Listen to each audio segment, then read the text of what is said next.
Hello, everybody. Thank you so much for tuning in today. This is the Bodega Cat Book Club Financial Edition. And today we're continuing our reading of The Creature from Jekyll Island by G. Edward Griffin. And this is the fifth edition that we're reading. So this book was inspired by fundamentals. Money and the monetary system is a big part of our daily life. And I thought that it's important to learn it, understand it, know its history, etc., etc.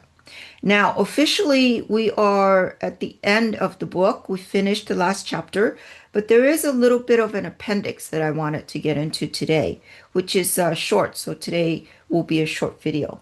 Okay, so before we begin, if you like what we do here, consider joining our other book clubs.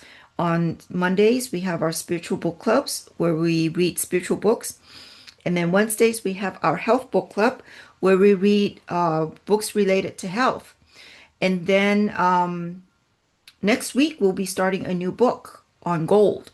So if you're subscribed to our YouTube channel and you clicked on the notification, you probably get the notification for our intro for the new book that we will be reading. And it's going to be very interesting. So anyways, check out our YouTube channel, like and subscribe and all that good stuff. And we have other things on there as well, not just the book clubs. We have podcasts and Akashic Records reading, and we're always looking to come up with stuff for our channel. So thank you so much for heading over there and clicking on all the whatever it is that you're clicking for the algorithm. And if you have a book you would like to recommend for us to read, I will leave a link in the description box below. And it could be a spiritual book, it could be a health book, it could be a financial book. We would love to consider it and we would love to read it. And if you are also sign up for our free monthly newsletter as well. So I'll leave those links in the description box below too. And if you want to support us further, you can buy me a coffee, leave a donation, or check out our merch on our shop tab on our website. And I will leave all that in the description box below as well. We have merch that are for your fur babies, for your cats and dogs, and also for humans. So check them out. And we just had a bunch of holiday designs that we just came out. So check that out. And then lastly, if you are in the Los Angeles area or if you're visiting LA, come visit us in person. We have a healing center that we use technologies based on Nikola Tesla's scalar wave research for holistic healing for both animals, cats and dogs, domestic cats and dogs, as well as humans. So you could check out more information about that on our website, as well as our other services that we provide. So however you participate, however you support us, we appreciate you very, very, very much. And so this will be the last video for this book. And I wanted to give you a lot of kudos for sticking with us for this book. I think this book is a very good, in my opinion, a good introduction to the monetary system, its history, and some of the behind the scenes stories that goes on, in the geopolitical area. So anyways, I hope you enjoyed it. I certainly did. I've had this book for quite a while, and it's very nice to read it from cover to cover. So anyways, yes, kudos to you for sticking with us. It took us over a year to read this book, and I wanted to do it in little increments at a time. Uh, First of all, because I wanted to digest it. I want to be able to have time to digest it a little bit at a time.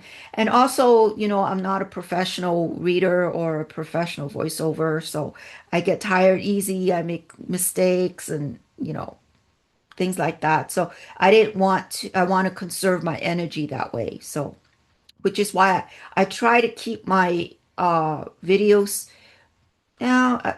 I try to keep it short, but it doesn't always happen that way. But anyways, okay, Christina, enough of that. All right, so this is the appendix. And like I said, we've officially finished the book last week. All right. Now, if you have a book, this is a good book to keep in your library and to dust it off once in a while. And I want to say lots of thank you to the author who's still alive, by the way. He is in his 90s. God bless his soul for putting this book together and putting all this information together and to educate us about money and monetary system and the Federal Reserve System and all that stuff. So, yes. Thank you. Thank you, thank you, thank you, Mr. Griffin. Okay, so this is the appendix. A, structure and function of the Federal Reserve System. The three main components of the Fed are one, the National Board of Governors, two, the regional reserve banks, and three, the Federal Open Market Committee. Lesser components include four, the commercial banks, which hold the stock, and five, the advisory councils. The function of the National Board of Governors is to determine the system's monetary policy.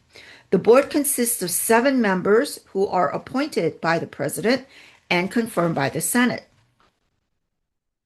Their terms of office are 14 years and are staggered so that they do not coincide with the presidential term of office. The purpose of this is to ensure that no single president can dominate Fed policy by stacking the board with his appointments. One board member is appointed as the chairman for 4 years and another as vice chairman for 4 years. The chairman controls the staff and is the single most powerful influence within the system. Control is exercised by the board and a handful of top staff employees. The Federal Reserve Act mandated that the president, when selecting governors, quote, shall have due regard to a fair representation of the financial, agricultural, industrial, and commercial interests and geographical divisions of the country, end quote. This mandate is now almost completely ignored, and the men come primarily from the fields of banking and finance. The function of the regional reserve banks is to hold cash reserves of the system, supply currency to member banks, clear checks, and act as fiscal agents for the government. The 12 regional reserve banks are located in Atlanta, Boston, Chicago, Cleveland, Dallas, Kansas City, Minneapolis, New York, Philadelphia, Richmond, San Francisco, and St. Louis. They are corporations with stock held by the commercial banks, which are members of the system.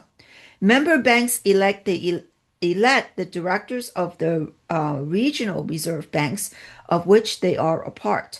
The larger banks hold more shares, but they have only one vote in the selection of the directors. Within each regional bank system, there are 9 directors. The member banks elect 3 Class A directors who represent the banking industry and 3 Class B directors who represent the general public. The remaining 3 Class C directors are appointed by the National Board. The chairman and vice chairman of each regional reserve bank must be Class C directors.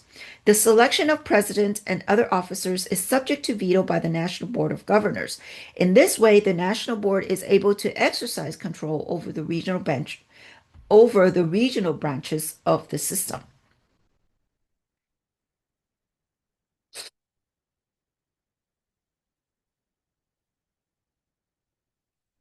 The function of the Federal Open Market Committee is to implement the monetary policy set by National Board.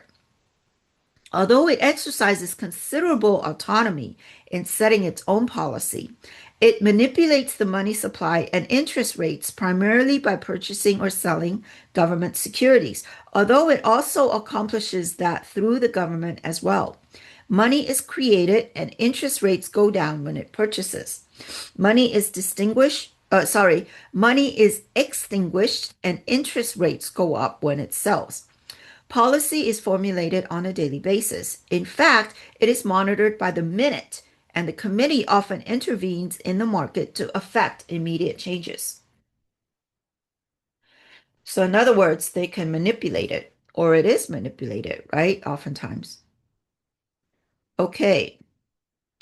The Open Market Committee is composed of the National Board of Governors plus 5 of the 12 regional presidents who serve on a rotating basis. The exception to this is the president of the New York Regional Bank, who's always on the committee. Thus, once again, the system is firmly in control of the National Board, with the president of the New York Regional Bank being more powerful than the others. 24 bond dealers handle all sales of government securities. Government agencies cannot exchange with each other without going through dealers to earn commissions on each transaction. Decisions are made at secret meetings. Interest rate changes are announced immediately afterward, and the minutes are released 3 weeks later. Transcripts of the deliberations are destroyed.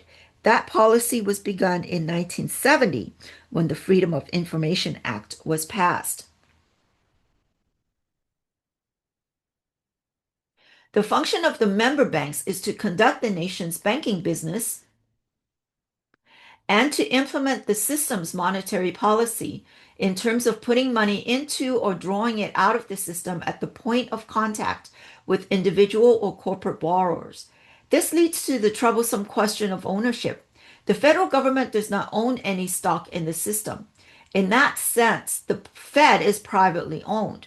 That, however, is misleading in that it implies a typical private ownership relationship in which the stockholders own and control. Nothing could be further from the truth. In this case, the stock carries no proprietary interest, cannot be sold or pledged as collateral, and does not carry ordinary voting rights. Each bank is entitled to but one vote, regardless of the amount of stock it holds. In reality, the stock is not evidence of ownership, but simply certificates showing how much operating capital each bank has put into the system. It is not a government agency, and it is not a private corporation in the normal sense of the word. It is subject to political control. Yet, because of its tremendous power over politicians and the elective process, it has managed to remain independent of political oversight. Simply stated, it is a cartel, and its organizational structure is uniquely structured to serve that end.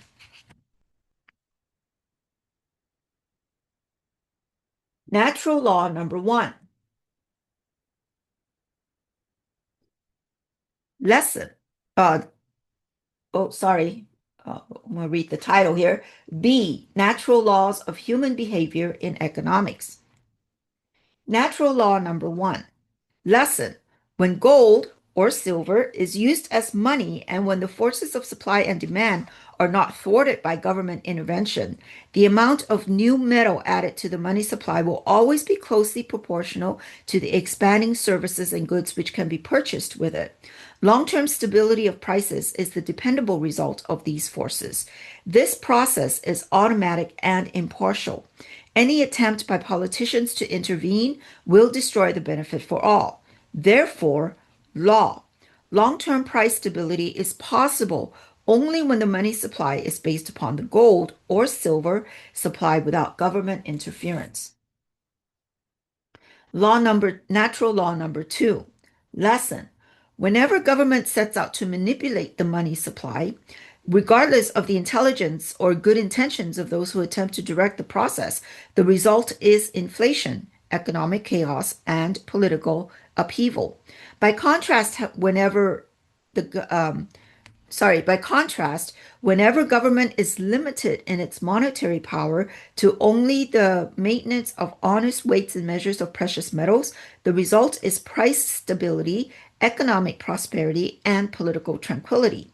Therefore, law. For a nation to enjoy economic prosperity and political tranquility, the monetary power of its politicians must be limited solely to the maintenance of honest weights and measures of precious metals. Natural law number 3. Lesson. Fiat money is paper money without precious metal backing, and which people are required by law to accept. It allows politicians to increase spending without raising taxes. Fiat money is the cause of inflation, and the amount which people lose in purchasing power is exactly the amount which is taken from them and transferred to their government by this process. Inflation, therefore, is a hidden tax. This tax is the most unfair of all because it falls most heavily on those who are least able to pay, the small wage earner and those on fixed incomes. It also punishes the thrifty by eroding the value of their savings. This creates resentment among the people, leading always to political unrest and national disunity. Therefore, law. A nation that resorts to the use of fiat money has doomed itself to economic hardship and political disunity.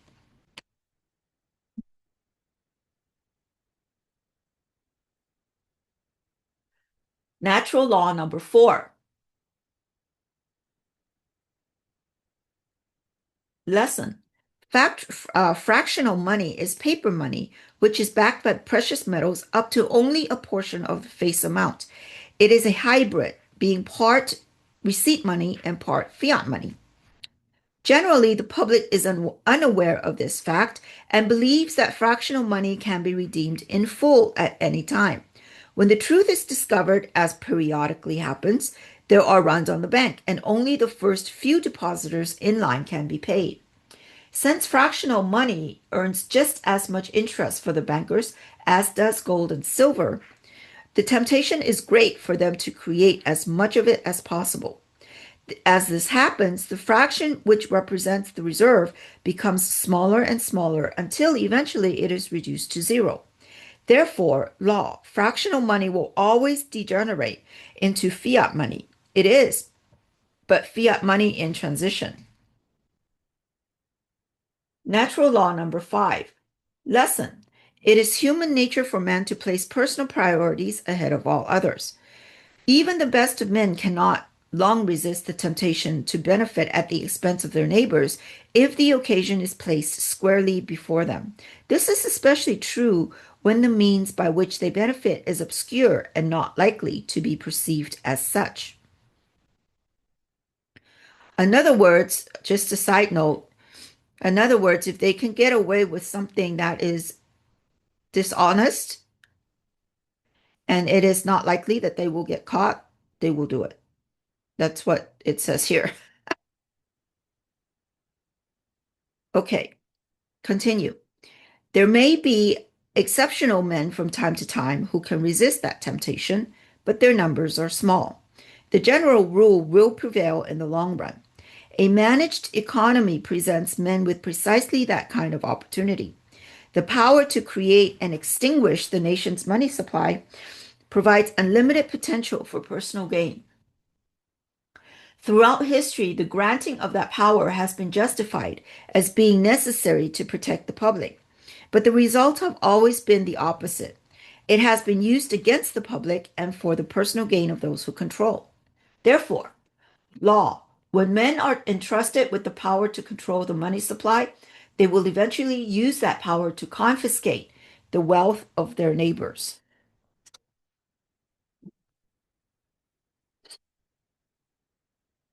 C. Is M1 subtractive or accumulative? Below is a copy of the author's letter to Mike Dubrow at the Public Information Department of the Federal Reserve System. In a telephone conversation on February 14, 1994, Mr. Dubrow, sorry, butchered that name. I'll say Dubrow, I guess, said that the assumptions stated in the letter would be correct if it were not for the fact that the system is under the control of a central bank. The Federal Reserve, he said, would not allow that to happen because it would be inflationary. The Fed would reduce the money supply to offset the effect of monetary expansion as dollars moved from M1 to M2 and back to M1 again. In other words, the assumption is correct, but the Fed has the power to offset it if it wants to. The bottom line is that M1 is accumulative. As such, it is the most meaningful measure of the money supply. Oh, and I don't remember what M1 is or M2. Anyways, if anybody remembers, leave a comment in the comment box below. Okay, let's read the letter. So this letter is from the author, G. Edward Griffin, and there is his address. Oh, in Westlake Village. Oh, okay. It's in California. Very nice. Okay, this is dated January 19, 1994, and it is directed at Mr. Dubrow in Washington, D.C. So the letter reads, Dear Mr. Dubrow, as we discussed during our phone conversation this morning, I am preparing a paper on the Federal Reserve System, and an interesting question has arisen. It is so fundamental that almost everyone with whom I have spoken thought they knew the answer, but upon analysis have concluded they were not so sure after all.